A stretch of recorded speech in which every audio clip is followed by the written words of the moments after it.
entrar a casa receberam, né, uma página, que é a nossa página de início. É uma página do livro Canais da Vida. Vamos só dar mais 2 minutinhos para a gente começar a reunião. Essa página é do Canal da Vida, Céu, a psicografia de Francisco Cândido Xavier. Vamos só dar um tempinho para o pessoal chegar, né, os médios que ainda não retornaram da aula, para a gente começar a nossa reunião.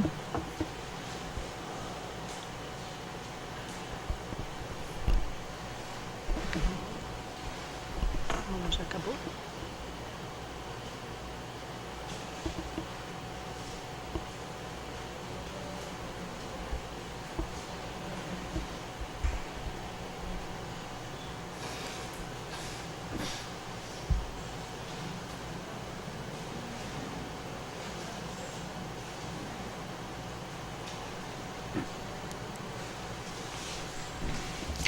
Bom, vamos começar então a nossa leitura.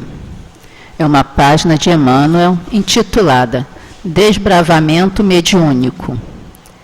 Eis o trato de selva, em cujo seio é forçoso rasgar a estrada por via de acesso à civilização. Reúnem-se engenheiros e articulam-se planos. Para logo se impõe o desbravamento. Tratores, picaretas, enxadas, rolos e, por vezes, até dinamites são manejados, em benefício da construção por operários dignos, mas ainda vinculados às vicissitudes humanas. Depois de pedras e toras removidas, depois do chão batido e acertado, o carro do progresso, na rodovia, pode então transitar livremente. Aproveitamos o símile para observar a iniciação mediúnica do tipo mais frequente. No campo da inexperiência humana, surge a pessoa com possibilidade de tarefa mediúnica mais imediata, atendendo-se à necessidade de mais um caminho de intercâmbio com a espiritualidade superior. Reúnem-se espíritos benevolentes e sábios e formam-se projetos. Impõe-se para logo o desbravamento.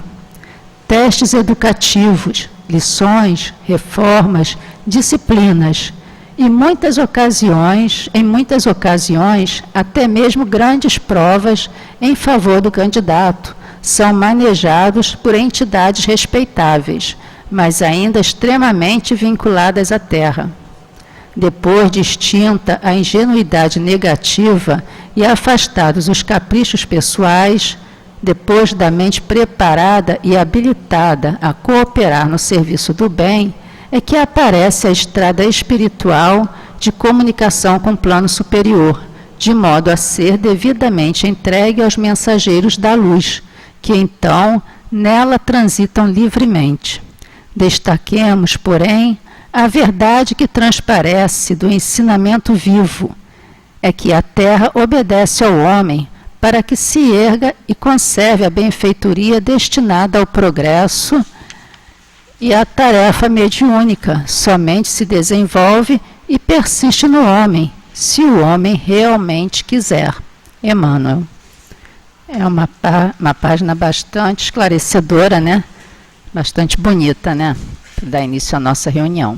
Vamos então fazer a nossa prece, né, de início, dizendo assim: Senhor Jesus, querido amigo, querido mestre, querido irmão, aqui estamos, Senhor, mais uma vez reunidos em Teu nome para estudarmos os Seus ensinamentos. E um dia Tu nos disseste, Mestre, onde um ou mais se reunirem em Meu nome, lá eu estarei. Assim, Senhor, alegres pela Sua presença aqui junto a nós, é que Te pedimos, ajude-nos, Mestre Jesus, a compreender os Seus ensinamentos, que possamos nessa tarde tirar o melhor proveito possível, aprendendo, mas sobretudo, Senhor, nos ajude a colocar em prática aquilo que aqui nós estudamos. Fica conosco, Senhor Jesus.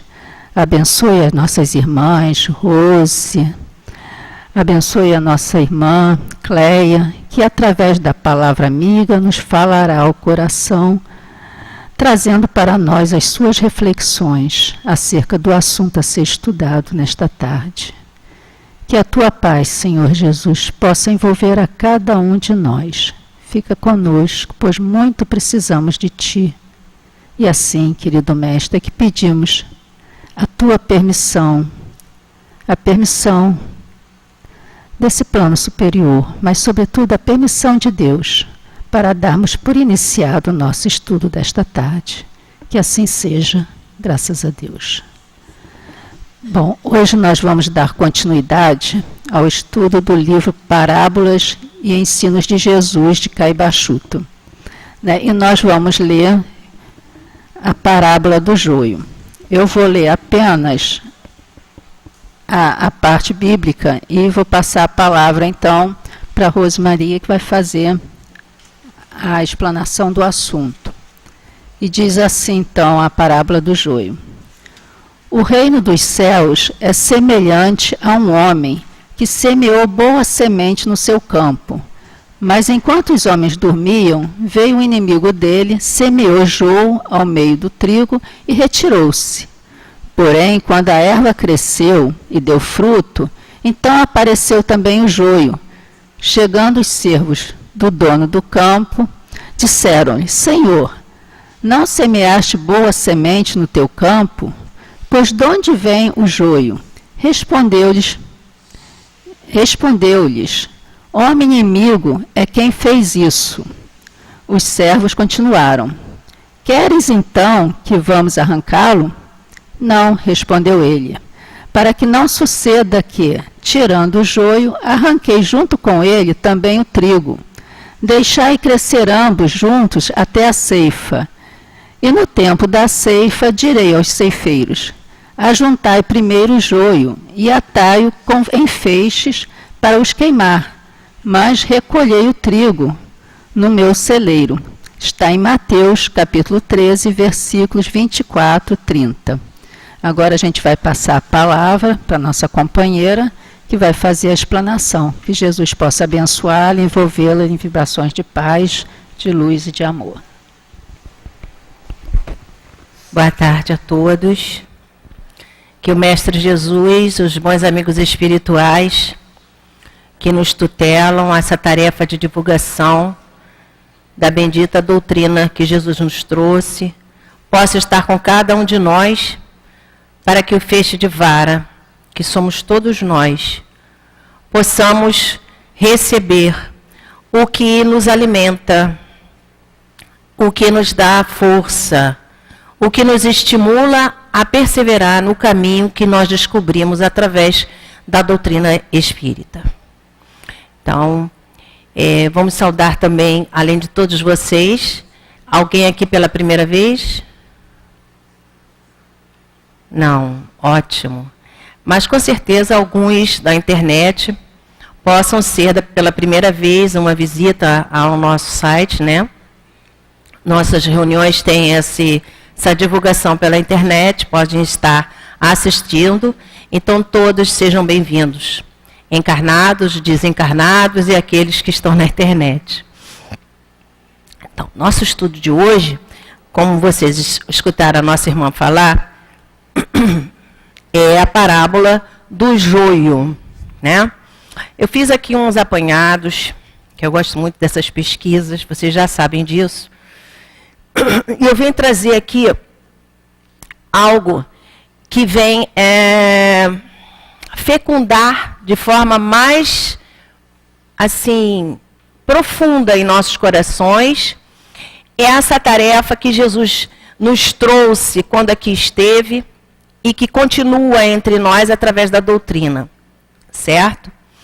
Lá no Consolador, na questão 290, perguntam a Emmanuel assim: poder-se-á reconhecer nas parábolas de Jesus a expressão fenomênica das palavras, guardando a eterna vibração de seu sentimento nos ensinos? E Emmanuel responde: sim. As parábolas do Evangelho são como as sementes divinas que desabrocharão mais tarde em árvores de misericórdia e de sabedoria para a humanidade. E depois, vocês, fazendo uma pesquisa com o PDF, vocês identificam a palavra semente 17 vezes citada no Evangelho. É interessante por quê? Porque quando nós estudamos no Evangelho a questão da árvore que dá bom fruto e a árvore que dá mau fruto, né? Que o fruto é de acordo com a árvore, nós precisamos lembrar que uma árvore, ela primeiro vem de uma semente. E quando a gente fala em árvore, a gente fala numa semente que já está desenvolvida, que já foi germinada, que já foi alimentada. E quando nós paramos para analisar, que nós estamos estudando aqui, esse livro aqui, ó, Parábolas e Ensinos de Jesus, de Carbar Schutel. Quando nós paramos para analisar a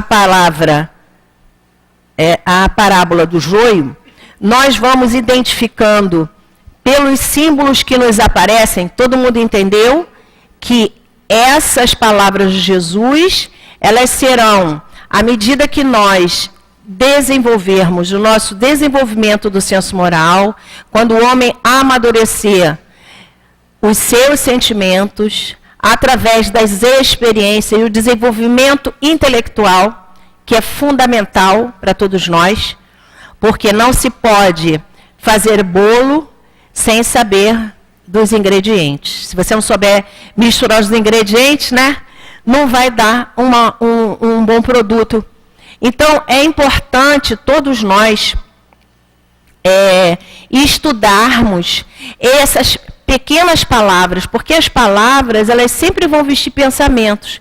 E esses pensamentos, quanto mais forem constituídos para todos nós em palavras que nos tragam a informação, nós seremos alimentados. Nós teremos o discernimento. E esse discernimento é fundamental para todos nós. Porque para escolher um melhor procedimento, para ter uma melhor escolha, é fundamental que se conheça o que vai se escolher.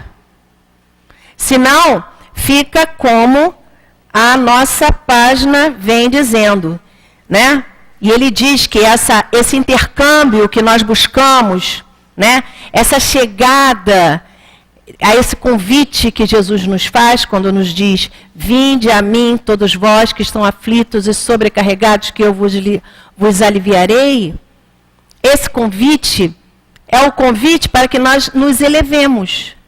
E para nos elevar é preciso que nós venhamos a buscar compreender a mensagem de Jesus. Sem compreender a mensagem de Jesus, não existe possibilidade, porque não existe acaso, não existe sorte. A gente sabe, como diz a página aqui, ó. Depois de extinta a ingenuidade negativa, ingenuidade, né? Achar que existe milagre. Não existe milagre, nós já sabemos que não existe milagre. Nós sabemos que tudo está regido pelas leis. E as leis são determinadas pela vontade divina. É Deus que determina, Deus quer assim, porque dele nos ama e só nos dá o melhor. Muitas vezes nós duvidamos disso, porque a dor é grande. Mas se nós soubermos focar no bom, porque assim, eu posso focar no bom e posso focar no mal. Eu posso focar no trigo, que vai fornecer o pão que alimenta a alma, ou o joio que vai envenenar aquele trigo e não vai me alimentar. Ao contrário, vai me fazer mal. E essa parábola, é bom que nós venhamos desde já, colocar essa ideia, que é a ideia que Carbar traz para nós, é a ideia que a maioria daqueles que estudam e trouxeram para nós essas avaliações, essas interpretações, sempre nos falam da questão da inserção do personalismo, da inserção de falsas ideias, de más interpretações. Aí a gente pode até dizer, poxa, mas eu dou o máximo que eu consigo. Eu estudei, eu busco praticar o que eu estudo, eu busco colocar na minha vida tudo isso, e é por isso que os espíritos estão sempre avaliando as nossas intenções. Porque uma coisa é errar por ignorância, não saber, e é natural, não somos perfeitos, não sabemos tudo, vamos errar muito ainda, mas precisamos ter a intenção de acertar verdadeiramente. E essa verdade que nos liberta, que Jesus nos disse, ela não deve estar com inserções de interesses pessoais. Isso é que é o fundamental. É isso que nós precisamos analisar, né? Para vocês terem uma ideia,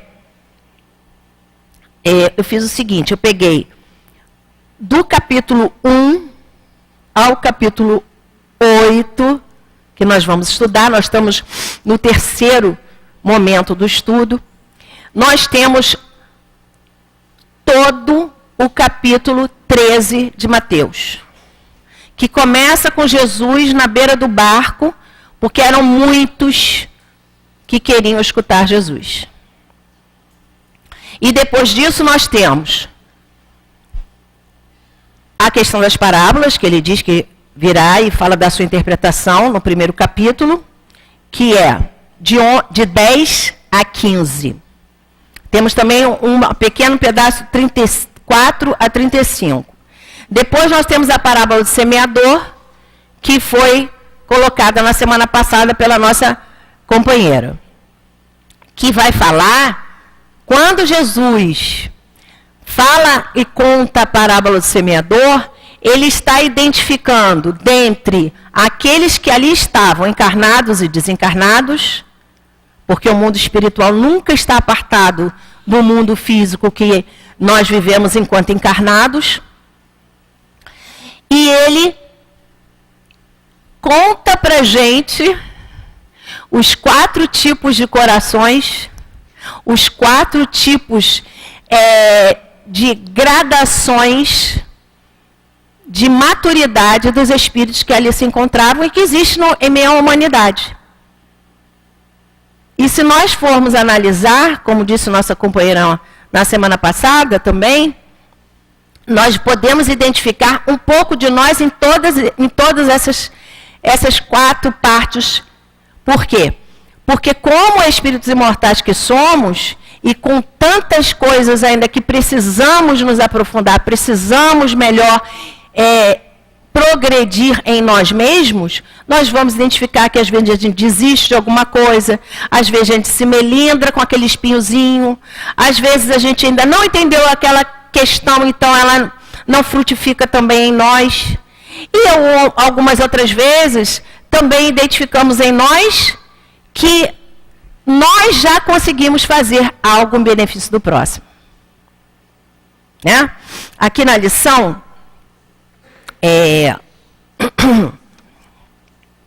Caribá vem colocando para a gente, né?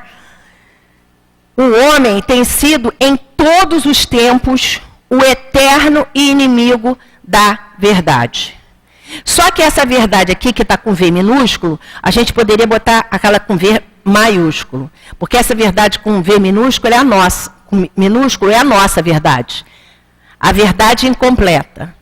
A verdade de Jesus, que é a verdade que está inserida no pensamento divino, que compreende o pensamento divino, a vontade divina, e que pratica, porque não é só compreender, é praticar, né? Essa verdade é com V maiúsculo. É a verdade que todos nós estamos buscando. Todos nós estamos buscando essa verdade. Mas, como ainda precisamos caminhar, nos aprofundar, então, não temos toda a verdade.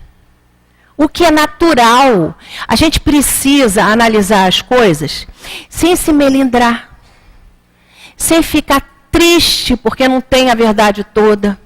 A gente não vai ter a verdade toda. E por muitas e muitas encarnações ainda. Mas o que é mais importante? Eu deixar o meu imediatismo de lado e focar no que é mais importante. Eu já sei qual o caminho eu devo seguir. Isso é o principal. Desfocar do que o outro faz errado. Ver como eu posso ser útil junto ao equívoco do próximo. Isso é amor. É intelectual? É. Porque eu estou raciocinando a doutrina para poder botar em prática. E é muito bom, porque a atividade intelectual é a virtude da nossa época. Então não venhamos a querer dar saltos que não serão possíveis. Mas vamos aproveitar a oportunidade para decifrar o que Jesus vem dizendo para a gente. Então vamos lá. Eu sei que a gente almoçou, dá um soninho, né? Mas vamos todos acordar. E eu não estou dizendo a acordar com os olhos abertos. Vamos acordar a nossa alma, não é só os olhos. Porque o olho pode estar aberto, mas a alma precisa estar presente. Se ela não estiver presente, ela está negligenciando a oportunidade. Eu vou ler isso tudinho para vocês que eu estou falando. Então vamos lá. O homem tem sido em todos os tempos o eterno inimigo da verdade. Quando nós pegamos o nosso Evangelho segundo o Espiritismo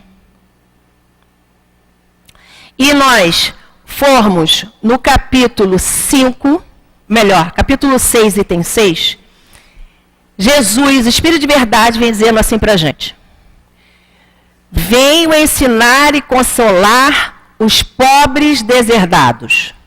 Venho dizer-lhes que eles elevem sua resignação ao nível de suas provas. Que chorem, visto que a dor foi consagrada no jardim das oliveiras. Mas que esperem, pois os anjos consoladores também virão enxugar suas lágrimas. Trabalhadores, arai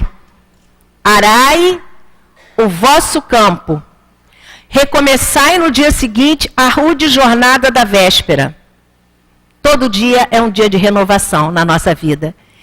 Cada equívoco que intelectualmente eu consigo já identificar, mesmo que por impulsividade, por automatismo eu venha a reproduzir novamente, já existe algo intelectualmente em nós que nos possibilita renovar verdadeiramente o nosso dia, com uma proposta melhor, com algo que venha a nos elevar e nos aproximar, de fato, de Jesus.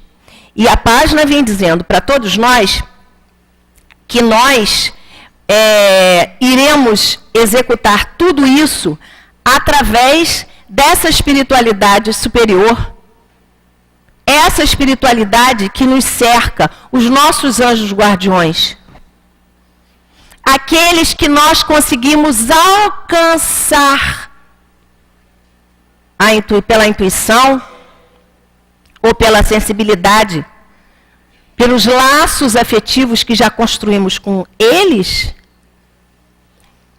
essas possibilidades, esse socorro, essa misericórdia de Deus para com todos nós, para nos intuir melhores escolhas. Porque não falta quem nos intua os desvios. Então ele continua aqui. O trabalho das vossas mãos fornece o pão terrestre para os vossos corpos, mas vossas almas não são esquecidas. E eu, o divino jardineiro, um jardineiro faz o quê? Cuida,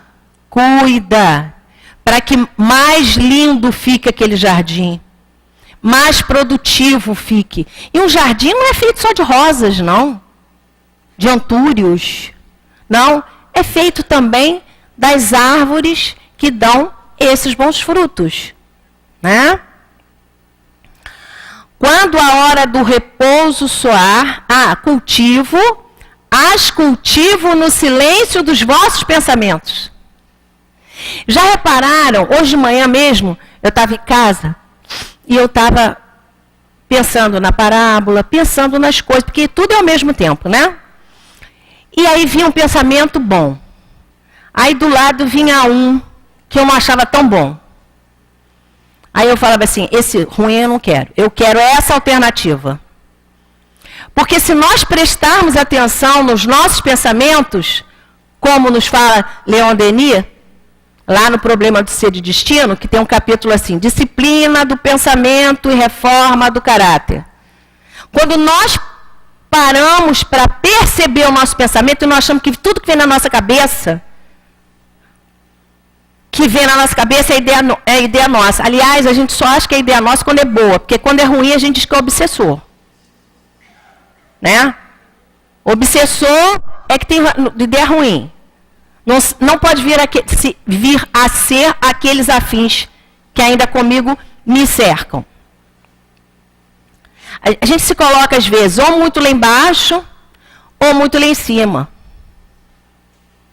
E não é assim, né, gente? Como tem na parábola do semeador, nós já falamos há poucos minutos atrás. Temos aqueles momentos em que nós estamos produzindo e temos aqueles momentos em que nós não estamos produzindo. Nós estamos atrapalhando até. Né? Então, esse momento de estar concentrado no seu pensamento, nessa vigilância que é proposta por Jesus o tempo todo, pelos amigos espirituais também, é um exercício que é fundamental para todos nós. E até, à medida em que eu vou escolhendo mais aquilo que é bom e descartando aquilo que não é tão bom, ou que não é bom de jeito nenhum, eu vou me aproximando mais desses amigos espirituais. E aí, as intuições virão com ideias que irão me ajudar. E eu estou buscando isso, porque eu estou vigiando, eu estou exercitando, eu estou orando. Né? Orando de verdade, né? Não é balbuciando palavras. Nem fazendo petitórios, e nem fazendo,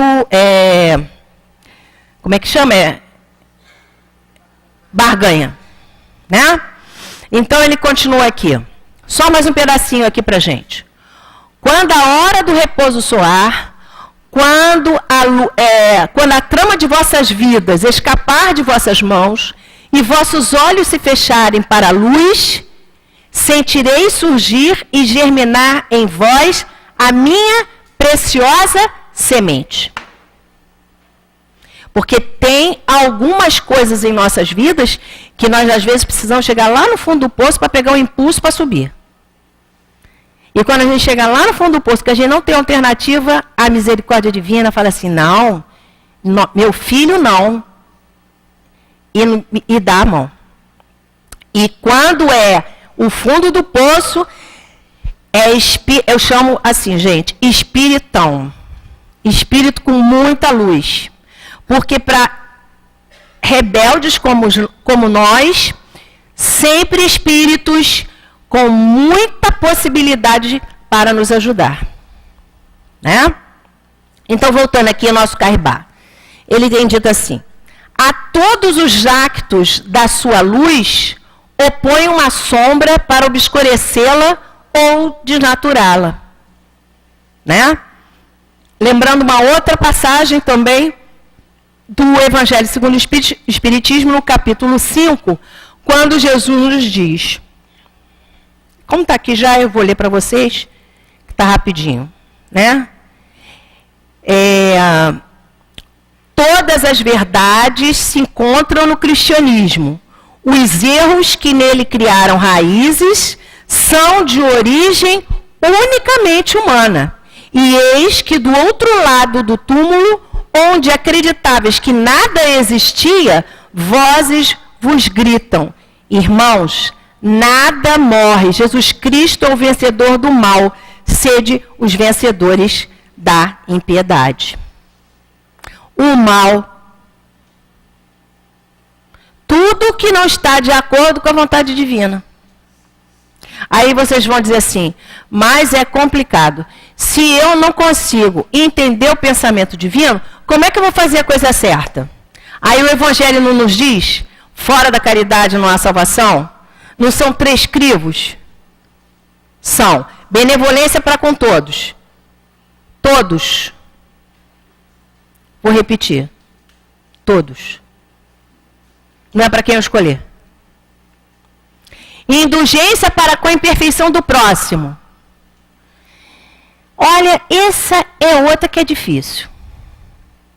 Porque basta o outro fazer qualquer coisa fora dos padrões que eu tenho, como aquilo que deve ser feito, que os padrões geralmente são nossos. Porque se fosse o do Cristo, continuaria. Indulgência para com a imperfeição do próximo. Indulgência. E perdão das ofensas. Gente, é difícil? Não, é muito difícil, não é difícil.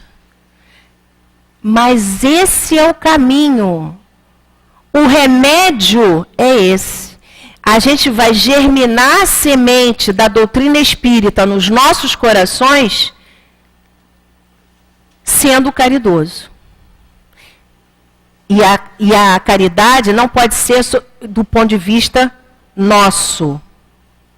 É do ponto de vista do Cristo, que é o ponto de vista divino. Aí vocês vão dizer assim, mas como é que eu vou acertar? Vamos repetir. A intenção de fazer o bem, o grau de evolução e de compreensão que eu tenho da vida é o crivo para que a nossa consciência mais tarde, né? A nossa consciência é o nosso juiz, não é Deus. O nosso ministro, a lei, é o representante de Deus. Então, são essas coisas que a gente vai encaixando, um pouquinho daqui, um pouquinho dali, um pouquinho do que o Emmanuel fala, um pouquinho do que Carribá fala, o que Kardec traz de todos esses espíritos, né? Que a doutrina espírita é sempre o nosso crivo, né? Ela vai nos dar condição e discernimento para aquilo que a gente está escolhendo. Porque se a gente aprender a escolher, a gente está feito. Não é verdade? A gente está escolhendo o tempo todo. Tudo a gente escolhe. Ele continua. O joio está para o trigo, assim como o juízo humano. Então, a condição humana de ver as coisas e que muitas vezes enxerta na doutrina, enxerta na verdade que o Cristo trouxe para a gente, esse é o joio.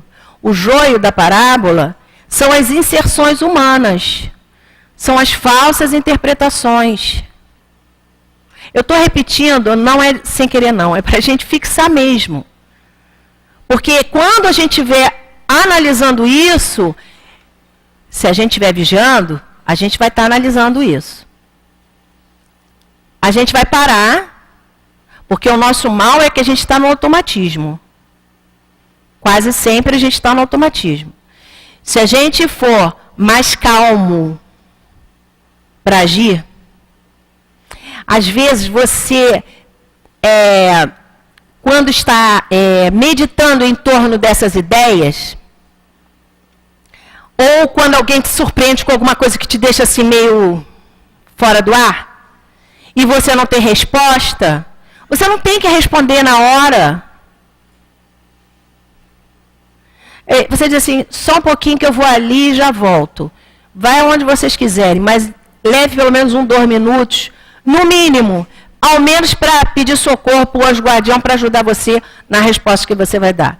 Porque cada resposta que a gente dá para uma solicitação da nossa vida, ela vai gerar um efeito na nossa vida e na vida do outro. E muitas das vezes a gente esquece que nós somos uma família. Se eu não vejo a minha irmã como minha irmã, não modifica o fato dela ser minha irmã. E não vai modificar. Irá modificar em mim mesmo quando eu senti-la minha irmã. E é isso que a gente precisa buscar. Criticar de forma destrutiva é muito fácil. Construtiva, para quem não está focado em fazer o bem de fato, mas não o bem, como eu disse antes, segundo o meu ponto de vista, mas o bem que eu preciso me esforçar, porque a doutrina é raciocinada. Tudo bem, a doutrina é raciocinada. Mas tem certas coisas que a gente não entende. Mas o princípio da doutrina, a gente já sabe qual é. É ser bom com todo mundo, indulgente para com todas as imperfeições e perdoar. É isso, gente. Qualquer coisa fora disso é equívoco. E se tiver mais alguma dúvida com relação, ainda se coloca no lugar da pessoa. Porque às vezes a gente não sabe nem quem é a gente, porque a gente é espírito. A gente está na personalidade que a gente está. A gente não sabe tudo que tem como construção. Conscientemente, pelo menos nesse momento, não. Mas é fácil falar do outro, né? Então, se colocar no lugar do outro, mas na circunstância que o outro se encontra. Tentar se imaginar na circunstância que o outro vive. Não é apenas se colocar no lugar do outro com a minha cabeça, com a minha vida, com o meu marido, com o meu filho, porque não vai funcionar. Né? Vamos lá. Então, o joio está para o trigo, assim como o juízo humano está para as manifestações superiores. Uma doutrina, por mais clara e pura que seja, no mesmo momento em que é concedida ao homem, suscita inimigos que a trucidam, interesseiros e interessados em manter a ignorância que a desvirtuam, revestindo-a de falsas interpretações e desnaturando completamente sua essência puríssima. São como o joio que a mesquinha transforma em venena até mata o joio. Quantas coisas que em alguns momentos ou em algum dia começou a germinar aquela semente e ficou numa felicidade, aquela semente ali, de repente vem alguém, abafa aquela semente na gente. Não existe isso? Mas a gente permite. Porque o socorro para germinar essa semente será sempre Jesus. Quando alguém quiser abafar a sua semente, a semente que está brotando em você, lembre de Jesus. E se não estiver entendendo, rogue a Jesus que o proteja, o fortaleça e dê o discernimento para que você possa vir entender e conscientemente estar com Ele em meio a toda aquela incompreensão que é normal em muitos momentos em nós. Isso é muito importante. Isso é muito importante. E outra coisa, mais importante talvez, ou melhor, tanto quanto, quando alguém quiser abafar sua semente, e você roga a Jesus que o ajude naquele momento, não deixe de orar por ele também. Porque amar a Deus sobre todas as coisas é o próximo como a si mesmo. A gente não quer se livrar do outro. A gente não pode se livrar de um irmão. A gente não se livra de ninguém. E quando a gente tem essa informação, e quando a gente diz querer seguir o Cristo, a gente está também como instrumento da ignorância. Porque quem não segue Jesus de jeito nenhum é porque não percebe. É porque não sabe senti-lo. E está buscando a Jesus também. Está buscando sem saber. Mas como é muito rebelde, quer primeiro chegar no fundo do poço. Isso aí a gente tem também a explicação no Livro dos Espíritos que nos conta isso, né? Alguns querem chegar no fundo do poço, mas depois do fundo do poço só tem uma coisa a se fazer: impulsionar e subir. Porque já está lá embaixo, não tem mais o que descer. E continuando, a doutrina de Jesus, embora de nitidez incomparável, de lógica e clareza sem igual, não podia deixar de sofrer essa malzinada transubstanciação, que a tornou esquecida, ignorada, incompreendida da gente. E eu não consigo esquecer. Livro dos Espíritos 621A. A todo mundo lembra, né? Que a lei está gravada na consciência. Se está gravada na consciência, então para que Jesus veio aqui dizer tudo isso para a gente? Porque Deus quis relembrar. E a gente só relembra o que já foi dito. Porque muitos esqueceram, porque não deram importância, a gente não dá importância, a gente esquece. Muitos esqueceram. E tem mais alguma coisa que agora fugiu na minha cabeça, mas tem. Desprezaram. Essa daí eu não quero para mim. Desprezar é ter conhecimento e não fazer porque não quer. Eu quero do meu jeito, viu, Deus? Você quer assim, tá lá? Porque Deus quis, mas eu quero diferente. Eu estou lutando com Deus, o meu Pai, amoroso, misericordioso, que quer o melhor para mim. É para a gente pensar.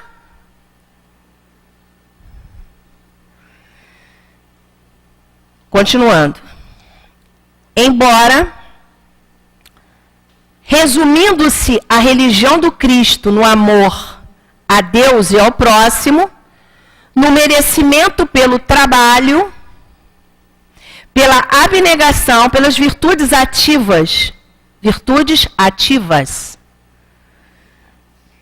Os sacerdotes dela fizeram um princípio de discórdia. Degeneraram-se em partidos religiosos. Partidos religiosos. Partidos políticos. Partidos da família. Partidos do trabalho. Partidos... Estamos perdidos. Porque a lei divina tem como objetivo a unidade. A unidade significa estarmos juntos. Aí você vai dizer assim, mas ela pensa diferente de mim. E ela então, nossa, tudo diferente. E eu vou dizer assim para vocês. Ela pensa diferente de mim e com o que ela pensa eu vou aprender alguma coisa. E com que mais, aquele que mais me enfrenta é o que mais vai me ensinar. É aquele que não vai ter piedade nenhuma de me dizer exatamente como eu estou. E que eu vou aproveitar o que ele está me dizendo. Aliás, eu estou lembrando aqui, tem uma lição lá do Vida Feliz, da Joana, que fala assim: só lobos caem em armadilhas de lobos. Tu és o que és, independente do que te dizem. Se o teu irmão te disse algo, analisa. Se for verdade, corrija-te. Se ele estiver só te atacando, segue em frente com a consciência tranquila. Então, quando alguém falar alguma coisa, vamos analisar o que ele está dizendo. Às vezes ele pode estar dizendo, mas 50% já está bom, já está me ajudando. 100% não é nada daquilo. Opa, consciência tranquila, vou continuar aqui meu caminho. E pronto. Não precisamos brigar. Não precisamos vibrar. Revanchismo, vingança. Porque vingança pelo pensamento também existe. E como é imperceptível, o outro não tem nem como se defender. Se ele não tiver construído nele uma vibração, porque o bem que a gente faz é o nosso escudo, né? Capacete da esperança e coraça da fé. Ninguém segura a gente. Cabeça, comando, sentimento, coração, tô blindada. A gente precisa pegar essas palavras, essas parábolas, né? Tirar a letra e penetrar no pensamento que a gente precisa compreender para nos instrumentalizar, nos fortalecer, para nós nos elevarmos, para nós escolhermos melhor, para nós nos ligarmos aos nossos anjos guardiões. Esses sim, os nossos maiores amigos. Porque a nossa amizade, assim, a nível terráquea, é assim: fulaninho é meu amigo, faz tudo que eu gosto, não fala nada que eu não quero, esse é meu amigo. Será? Não quer dizer que porque alguém me ame, só vejo que tenha o de bom em mim. Nem 8, nem 80. Tudo é para ser analisado. Não existe uma caixinha. Cada circunstância, cada ocasião, inclusive, é um momento para que nós venhamos a analisar a circunstância. Porque com ela, a circunstância será de uma forma. Com ela, será de outra forma. E cada uma delas tem uma resposta. Não é igual. Por isso, a unidade está nos diferentes. E por isso, eu não posso deixar de mencionar uma passagem lá de Paulo, que o Dr. Hermes, inclusive, pediu-nos para estudar no segundo encontro da Casa Espírita, das Casas Espíritas. Coríntios 1. A cabeça da igreja, ou do grupo, ou da casa, ou do templo, a palavra não importa. De todos nós, a cabeça, o pensante, o comando é Jesus. Os membros somos nós. Então eu sou o dedinho, ele é o dedão, ele é o braço, ele é a mão. Agora eu pergunto, quem é mais importante? E se na orquestra que precisamos elaborar, o trabalho que precisamos fazer, não precisamos de todo o corpo? Se você tiver sem um dedinho, sem uma mão, sem um braço, sem uma orelha. Vamos estar prejudicados nesse trabalho ou não vamos? Então, precisamos estar unidos. E esse é o grande desafio. Porque para estar unidos, o convívio precisa ser cristão. E um convívio cristão é aquele que segue a cabeça, Jesus. O braço vai fazer o que o comando Jesus idealizar. A perna idem. Os ouvidos também. E é isso que a gente precisa pensar, gente. Então vamos lá. Em vez da religião imaculada do Filho de Maria, aparecem as religiões aparamentosas de sacerdotes preconizando e mantendo cultos pagãos, exterioridades grotescas, dogmas, mistérios, milagres. Esse pedacinho, porque essa parte a gente já passou, depois dos 8 séculos a gente está aqui na Casa Espírita, né? Exaltando o sobrenatural, escravizando a razão e a consciência das massas. É impressionante como nós nos deixamos levar, muitas vezes, por circunstâncias que nos afastam quilômetros da estrada que eu devo continuar caminhando. E depois, para retornar, dá um trabalho. E o tempo? E o sofrimento? E o arrependimento? Quando vem é bom, né? Mas e a culpa quando a gente para no meio do caminho? Então, tudo isso são coisas para a gente refletir, né? Esse joio, já agora de milênios, quer dizer, essas ideias cristalizadas em nós, depois de várias encarnações, repetidamente vivenciadas por nós, precisam ser dissolvidas. E para que a gente possa dissolver essas ideias, velhas ideias, a gente precisa ter novas ideias. E para ter essas novas ideias que substituam as velhas ideias, é fundamental que a gente se entregue a essas ideias. Não é se entregar assim, deixa a minha vida me levar. Não é isso, não. Mas que eu busque compreender, que eu busque viver essa ideia. É isso que a gente precisa fazer, né?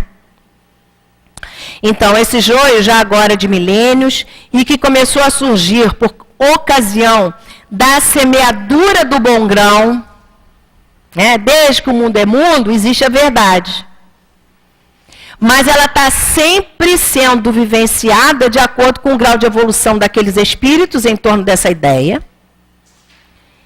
E também sendo vivenciada à medida em que eu negligencio essa ideia e me entrego. Às vezes até porque é mais fácil, ele resolve, né? Ele é mais inteligente, deixa para ele. Jesus foi pegar seus discípulos na Galileia, entre os simples e bons de coração. Não foi entre os intelectuais do templo. Então, a intelectualidade é muito importante, porque ela é um instrumento para discernir a razão. Mas o nosso desenvolvimento de sentimento é a doutrina de Jesus. Então, do bom grão, do bom trigo nasceu, cresceu, abafou a bendita semente, por quê? Segundo diz a parábola, parte principal do estudo de hoje. Quando Cristo falou, os homens não lhe deram atenção, mas dormiram, deixando de prestar o necessário raciocínio às suas palavras redentoras. E como depois, pela mescla da palavra do Cristo com as exterioridades com que a revestiram, se fizesse confusão idêntica à do joio e do trigo, logo após nascerem, o Senhor deliberou esperar a ceifa, quer dizer, o fim dos tempos. Não existe nenhuma dúvida que nós estamos cumprindo um ciclo. Um ciclo de provas e expiações que começou com Jesus. Quando Jesus veio, começou o ciclo de provas e expiações. E no retorno de Jesus, que todo mundo, quando fala do retorno, a vinda do Senhor, fica pensando o quê? Que Jesus vai chegar aqui e vai se materializar para a gente outra vez. Não. É Jesus no coração do homem. Não é o mais importante, não é a presença material que eu vejo com o olho. Mas é a presença do Cristo dentro de mim. E não tem como não dizer. Quem não quer sentir o que Paulo disse? Não sou mais quem vive, é o Cristo que vive em mim. Todos querem. Então, vamos trabalhar nessa direção. E ele continua.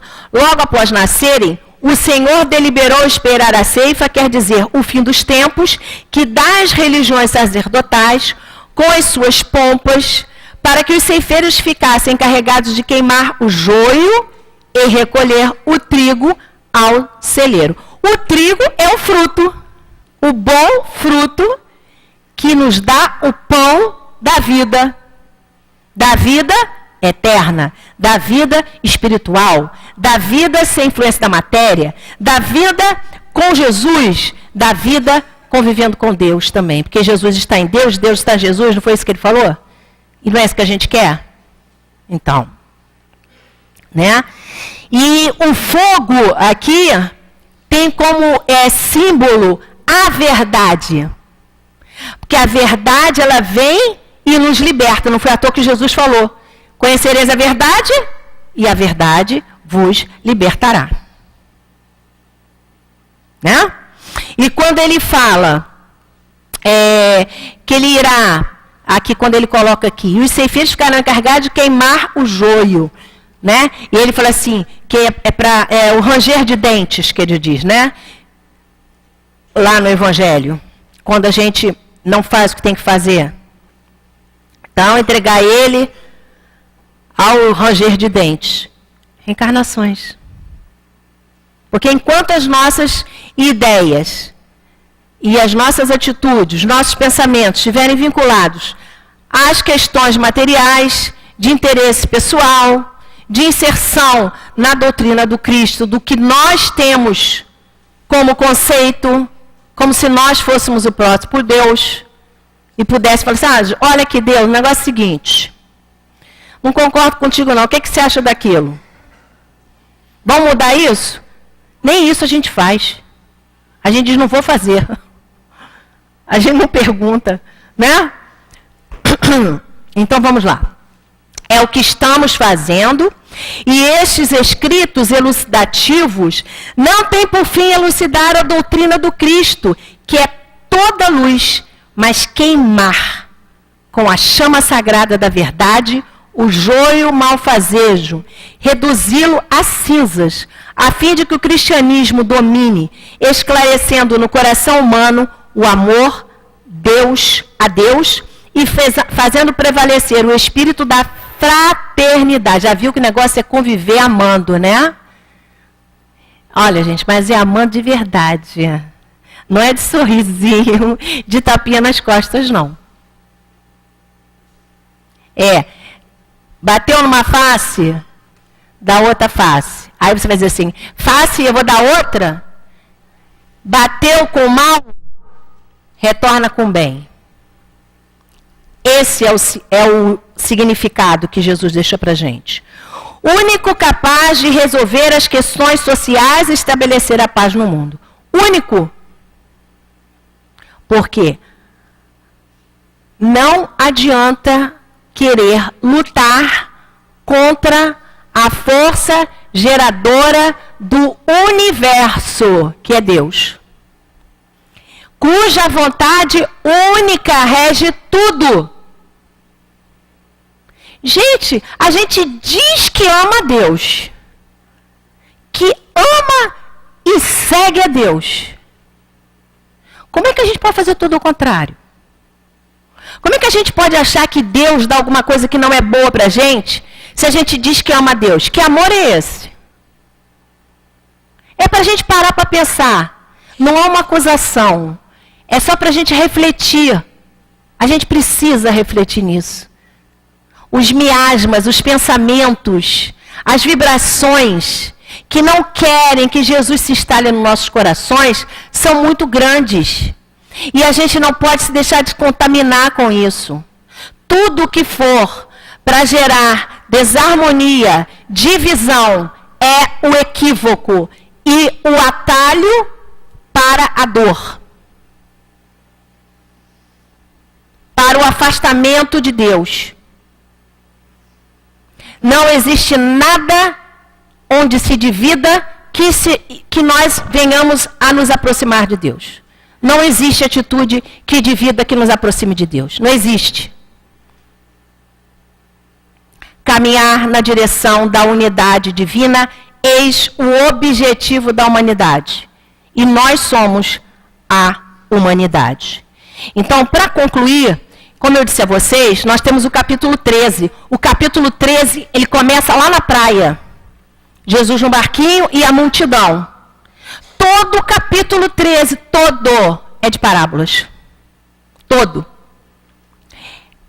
Parábola do semeador, a parábola do joio, a parábola do fermento, do tesouro escondido, da pérola, da rede. Todos eles. E nós concluímos com o seguinte. No capítulo 13, 51, 52. Entendeste todas essas coisas? Responderam-lhe, sim. Então lhes disse, por isso, todo escriba que se tornou discípulo do reino dos céus é semelhante ao proprietário que do seu tesouro tira coisas novas e velhas. E nós temos assim, o que é velho? Aqui no caso, porque a palavra pode ser usada para trazer uma outra ideia. O velho é o Antigo Testamento. E como a verdade é atemporal, a verdade é verdade, não importa em que época ela venha, para nós, de que forma ela vem, a verdade é verdade. No Velho Testamento veio a verdade de uma forma. No Novo Testamento veio de outra forma. E junto à doutrina espírita, ela vem muito mais simples. Porque os complicados todos ficaram aqui. Quem não está mais complicado está em outros planetas nos ajudando aqui. Doutor Bezerra, Baltazar, Maria, todos esses, Paulo de Tarso. E olha, eles estão aqui, são as colunas da nossa casa.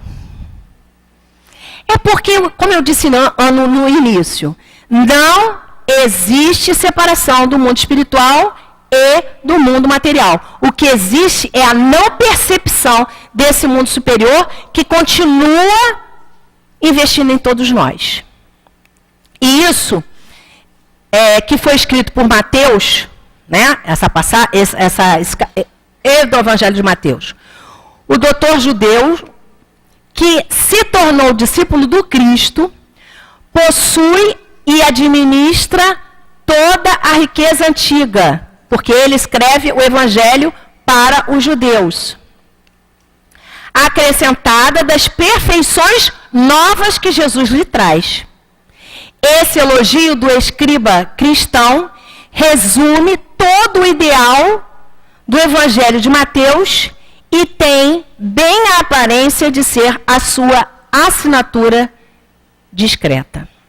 Que o Senhor Jesus nos abençoe, nos inspire, nos socorra, que cada um de nós não esqueça da intercessão para aqueles que vos perseguem,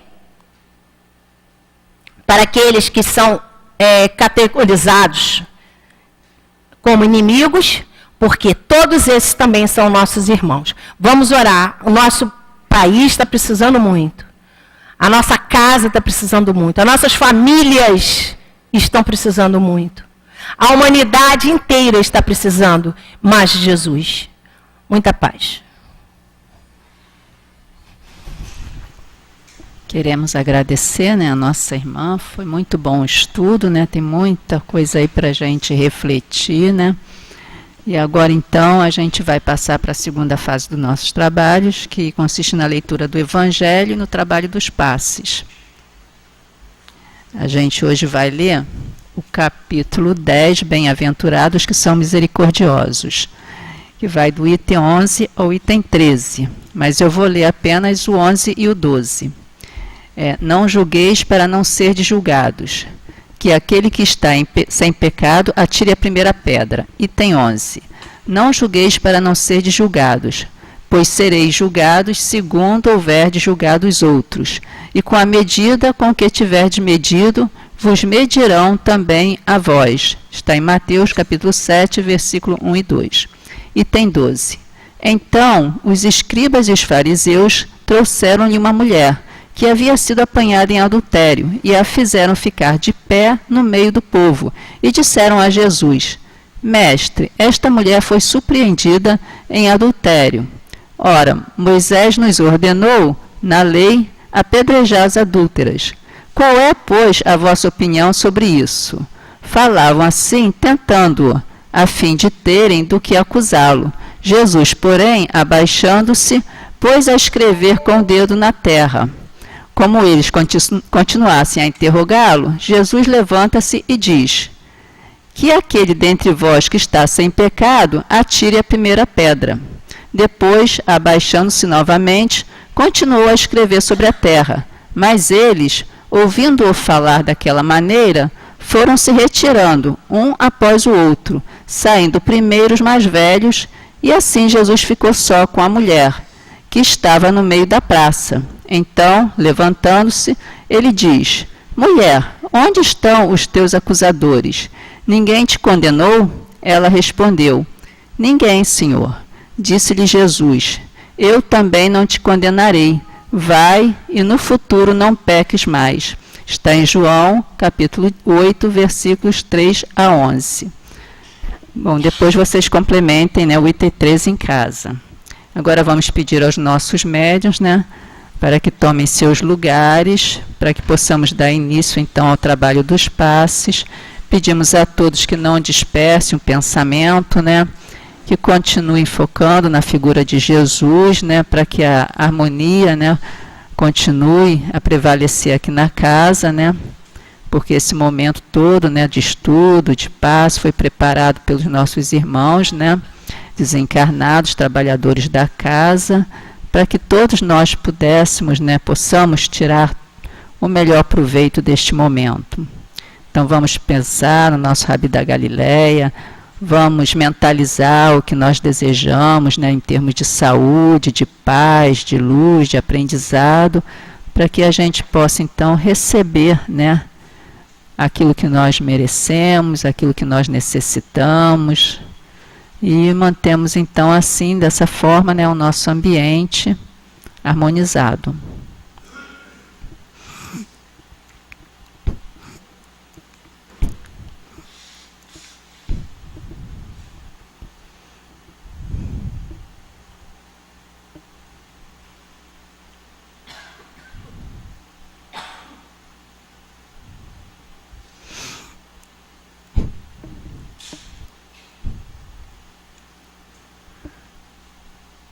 Senhor Jesus, querido amigo, querido irmão, médico de nossas almas, é chegado o momento tão esperado, o momento dos passes, Senhor, em que, através da troca dos fluidos, teremos o alívio das nossas dores,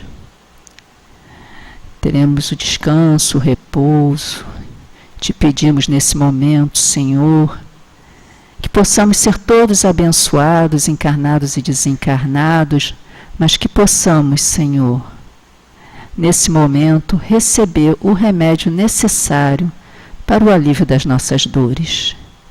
Fica conosco, Senhor Jesus, abençoe este momento, o momento dos passes. Que assim seja, graças a Deus. Que Jesus nos abençoe. Quando Jesus pronunciou a referida frase, não julgueis para não serdes julgado, ele tinha a exata noção de quanto nós ainda tropeçaríamos até aprendermos a andar corretamente. Não julgar os erros passados significa preparar-nos para compreender os erros que certamente virão adiante. Estender a mão a um combalido é a única forma de fortalecê-lo, para que, além de não mais cair, ele tenha as mãos firmes para estendê-las logo adiante, onde estaremos no mesmo abismo ou em outro mais profundo. Falhas, todos nós temos. Erros, todos nós erramos. O espelho da consciência é o nosso principal cobrador.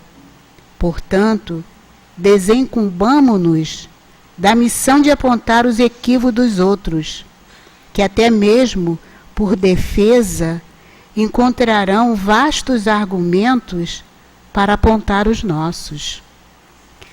Não nos assiste efetivamente o direito de julgar quanto ao destino dos irmãos que se candidatam ao infortúnio espiritual. Percebemos hediondez dos fatos, a iniquidade dos atos, a impiedade dos sentimentos, mas nada sabemos a respeito das razões íntimas que os impulsionaram a delinquir e a se perderem nos desvãos das paixões e do erro. Somente Deus nos conhece, assim como conhece-se a si mesmo aquele que não permitiu o entorpecimento da própria consciência. O Evangelho sugere perdão, complacência, misericórdia. Não julgar a outrem é virtude soberana da alma, porque, via de regra, não se está na posse da verdade objetiva, e o julgado, e julgando-se, deixa levar por fatos e acontecimentos sem o pleno conhecimento das ocorrências, julgando precipitadamente sem passar pelo cadinho do bom senso.